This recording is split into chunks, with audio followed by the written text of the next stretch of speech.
I was having dinner with my parents when a strange message popped up on my phone. Leave the house right now. Don't ask questions.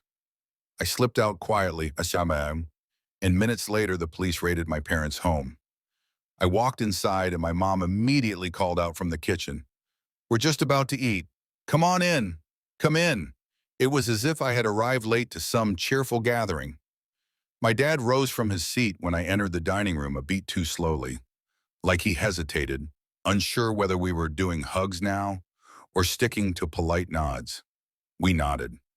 Of course, my sister was already at the table, lazily scrolling through her phone with that perfected teenage disinterest she still carried. She glanced up just long enough to acknowledge me, then returned to her screen, offering the bare minimum attention required. That didn't bother me. I wasn't there to win anyone over. The table was neatly arranged. My seat had been pulled out for me. A glass waited at my place, filled with cranberry juice. Just like always. Not spiked with any holiday flair, not cute or curated, just plain juice, the kind I used to enjoy. My mom gave me a smile that felt like part of a charade, as if we were pretending at closeness. "You still like cranberry, right?" she asked. I nodded. I hadn't touched the stuff in months, but now wasn't the time to open that discussion. We sat down, they served the meal. It was basic fare, chicken, potatoes, and some kind of green beans. My dad still pretended to enjoy, though we all knew better. The conversation remained breezy. "How's work? Still in the same apartment? Traffic's been awful lately, huh?" I responded. I smiled. I even chuckled when my sister brought up a coworker who got stuck in the revolving doors at her building. Not because it was funny, but because I knew how to play my part. The quiet one, the reliable one, the one who didn't stir the pot. Midway through my dad's familiar rant about road construction, my phone buzzed in my lap. Without much thought, I checked it beneath the table. The message was brief. No name attached, no emojis or casual punctuation, just sentences ending in firm periods, like someone desperately trying to sound calm. "Get up and leave now. Don't say anything to your parents." I stared at it, then read it again. The room moved on around me, my mom nodding along to whatever my dad was going on about. My sister chewing her food. All of it playing out like a normal family dinner. And yet, I was being told to leave, as though the house had suddenly turned into a danger zone. I didn't move, not right away. A dozen explanations flashed through my head. Maybe it was a prank, a misdial, a scam, or the setup for some social experiment I hadn't agreed to. But deep down, I knew it wasn't any of those. Somehow, I just knew. "I'll be right back," I said, sliding my chair back from the table. "Just need to use the bathroom." No one questioned it. No one even looked up. I took my phone and walked upstairs because the upstairs bathroom had a door that closed all the way and locked without jamming. And because if anyone was going to have a private conversation in this house, it wasn't going to happen on the first floor. I locked the door, sat down on the edge of the bathtub, and stared at the message again. Then I hit call. It rang once, then a voice. "You're still there? Who is this?" "It's Mark." Mark, my sister's boyfriend or ex-boyfriend.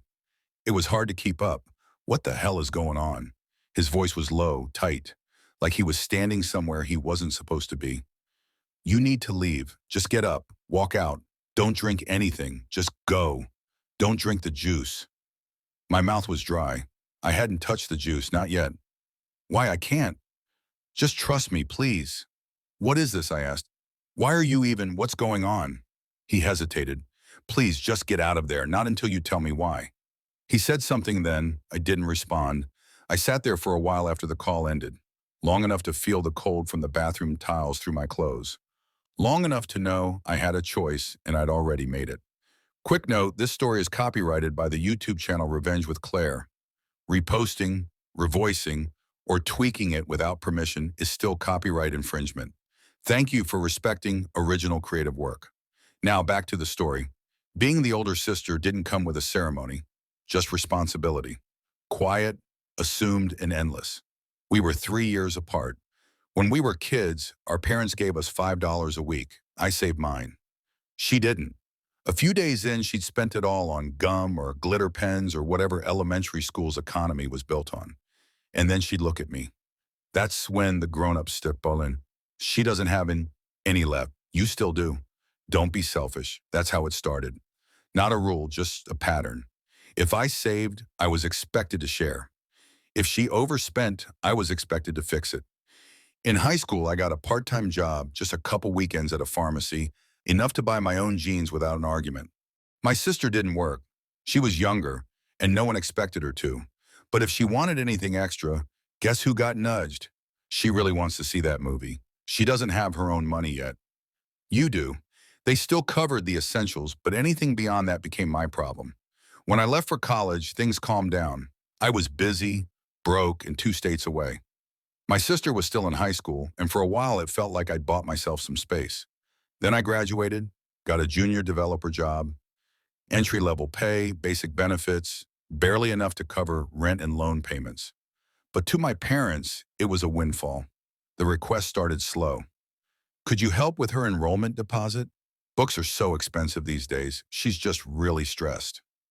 She just started college studying something vaguely finance-related. She didn't work, didn't budget, didn't ask me directly. That was always the pattern. She'd ask them and they'd ask me.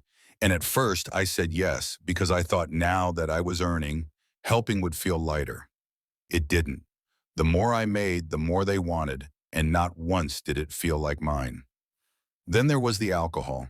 In my early 20s, I learned badly that my body doesn't handle it. Half a drink and I'm out. Once I blacked out from 2 sips of wine. Since then, nothing. Not even champagne at weddings. My family always knew. But truly accepting it was another matter. Come on, just a little. Don't be such a stick in the mud. It's not like you're allergic. I'd decline. They'd roll their eyes like I was being unreasonable. But it was never really about the drink. It was about how easily they dismissed me when it didn't suit them. A couple of years into my career, I landed a mid-level promotion. It wasn't groundbreaking, but it was a genuine step forward. I called my parents to share the news. My mom replied, "That's great. So how much are you earning now?" Then came, "Do you think you could support your sister's semester abroad?" She's so thrilled about it. No congratulations, just the same routine. Ask, expect, move on. So I stopped saying yes. There was no big speech about drawing boundaries. I just quietly stopped. No more just this once. No more treating my bank account like a communal pot. Maybe I'd still grab her a coffee now and then, but the role of sponsor retired. And then came the silence. No texts, no phone calls, just that heavy quiet that somehow still felt loud, like they were punishing me with their absence. Weeks passed, then the quiet cracked open. "Your sister needs help. It's serious." They floated a number, $12,000. They wouldn't explain why. Only that she needed it, that I could afford it, that I was her sister. I refused. They kept pushing, so I called her directly. And that's when the truth came out. She'd been gambling. She'd lost. Now she owed money. Money she couldn't pay. She was in finance. Now, if this got out, it wouldn't just cost her a job. It would end her career. No one hires someone with a gambling record in this field. She said, "If people find out, I'm finished." I asked, "Has this happened before?" She didn't respond, but I didn't need her to. I told her flat out, "No, not later. Not part way, just no." "I've been helping you for as long as I can remember," I said, "but this, I won't cover it. Not this time, not ever again." She called me cold, told me I didn't understand. Maybe she was right, or maybe I finally just didn't want to. After that, they cut me off. 3 weeks of total silence. Then came the slow drift back. A forwarded meme from my dad, a picture of the backyard from my mom, a TikTok from my sister, no caption, and eventually an invite. "We're having dinner, just the family. Hope you'll come." No mention of the money, no apologies, just dinner. I convinced myself they'd accepted it, that they'd come to terms with where I stood. So when they asked me to join, I said yes. But something about Mark felt off. His voice was subdued, almost emotionless, but there was tension buried underneath.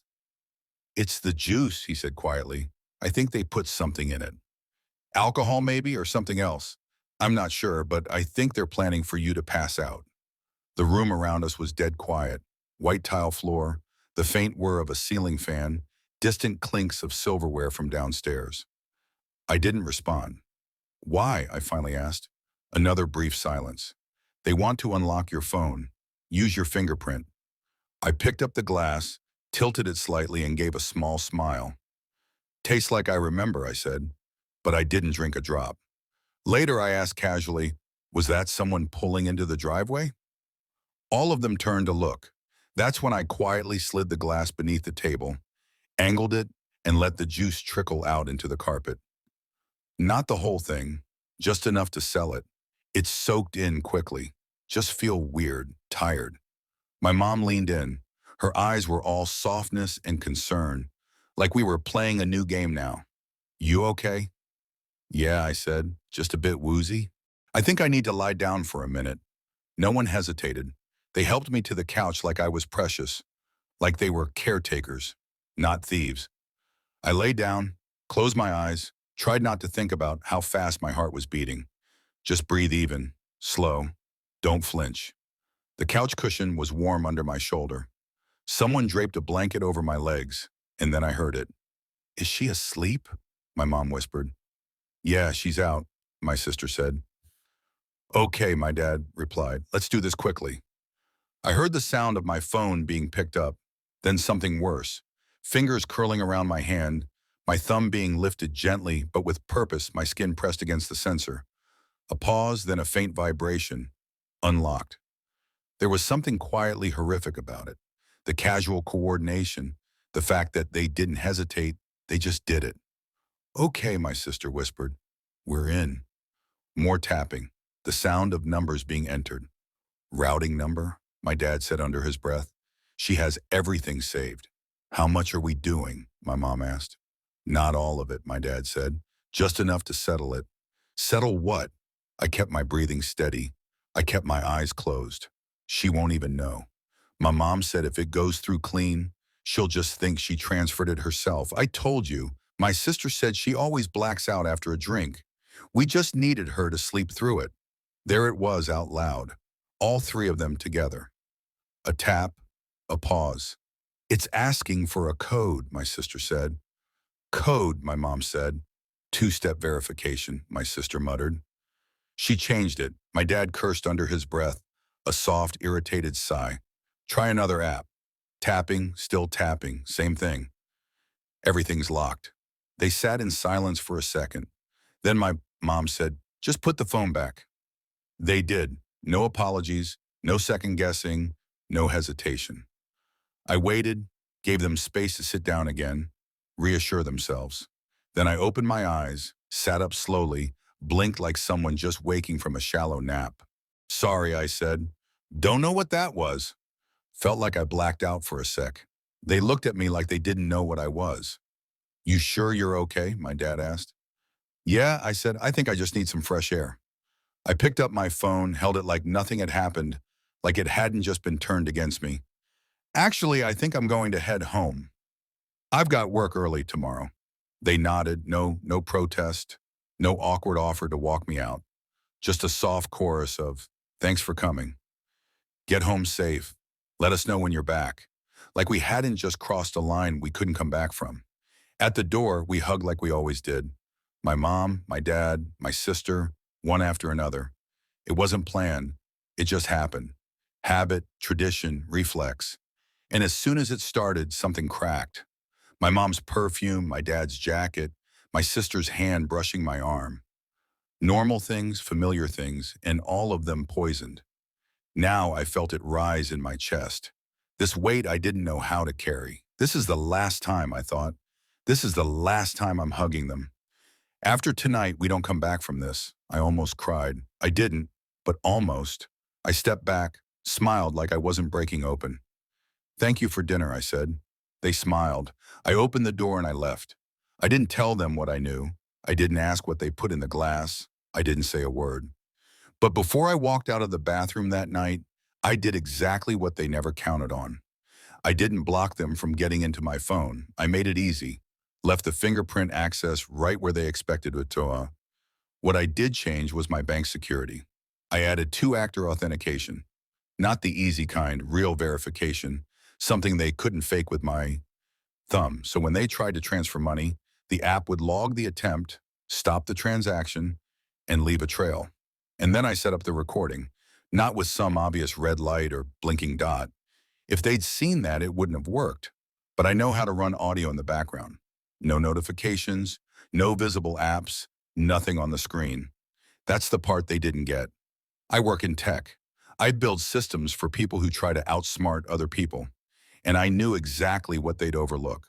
While they were unlocking my phone and trying to steal from me, they were recording themselves doing it. Every word, every attempt, all of it. They thought I was unconscious.